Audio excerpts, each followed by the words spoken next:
The victim in this case is the President of the United States, Donald J. Trump.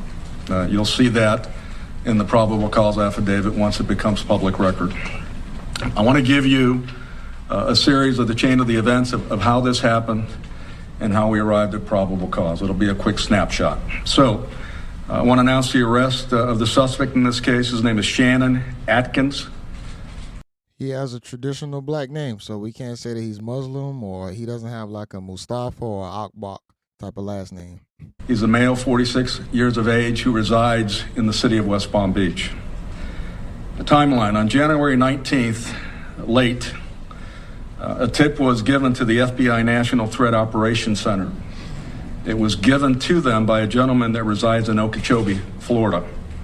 He reported that threats were posted on Facebook. They were violent, rhetoric, political views, in his opinion, aimed at the president.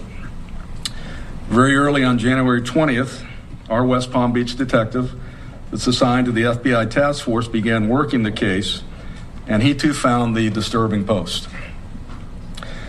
Some of the posts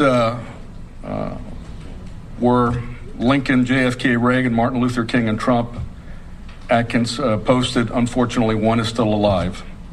He wrote something to that effect. He also wrote another saying, "Bullets, please. Jesus, save America."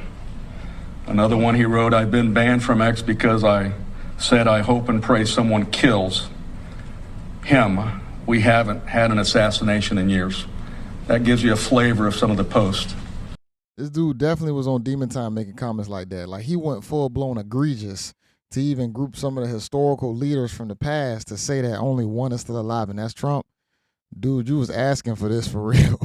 Probable cause was established. We began our surveillance using our CID, our Criminal Investigations Division. Some of these officers you see up here are detectives, and our TAC unit. Mr. Atkins has 2 residences in the city of West Palm Beach. Just before 7:30 p.m. on Friday night, Atkins was stopped near one of his homes. He was driving a white 2013 BMW. When we placed him in custody, subsequently we found 3 baggies containing suspect cocaine in his pocket. They did test positive. He was arrested without incident. While being interviewed later, he admitted writing the Facebook post that said he was joking. Folks, this is not a joke. Nothing of that sort is a joke. We notified the Secret Service. They're looking at this. You can't cry wolf after you get caught. You can't make the post online and then you say, "I was just playing. I'm sorry, y'all. I was just joking." They're gonna make an example out of you. And this was almost like a citizen's arrest because he was tipped off by somebody. Now, whether everything is true 100%, let's go off of the details that was given. Somebody tipped him off, and then they started investigating into it. They saw the post. They had probable cause at that point, and then they proceeded. Let's continue. This case, and they'll make a determination if federal charges are going to be in play. In today's climate, you really can't say things like this. We have incident after incident, example after example of when these threats become real. And we take these very seriously. I want to tell the general public that they are our partners, our eyes and ears. We encourage you to report anything suspicious to the FBI, Crime Stoppers, or the free Safe Watch app that we have. That information goes directly to our STIC, our intelligence center. You can remain anonymous. As I've said before at news conferences, let us decide whether the information is actionable. We'll determine if there's reasonableness to further an investigation. And in this instance, there was. Our detectives developed probable cause, and we made an arrest. This could have happened to anybody. Like I said, this was like a citizen's arrest situation. Someone reported it, they investigated, they dived deeper into the situation, and then they had to develop more details to actually, send the units to actually apprehend them. And once they found them, they found other things also, which was more drugs that tested positive for those drugs, which is what they thought it was. And this could have happened to anybody, but he definitely was the first of the examples of anyone speaking ill against the president of the country. You have to think about it in other countries. They will do more for less. So we are in a privileged nation where we can have the First Amendment right of freedom of speech, but at the same time, you don't want to break that amendment to when you're making violent threats towards someone, especially the president of the country. Let's continue. We made an arrest. So with that, again, if you see something, say something. The charges, you have received copies of what the charges are. He was charged under state statute. They are felonies, or one of them, or both of them are felonies.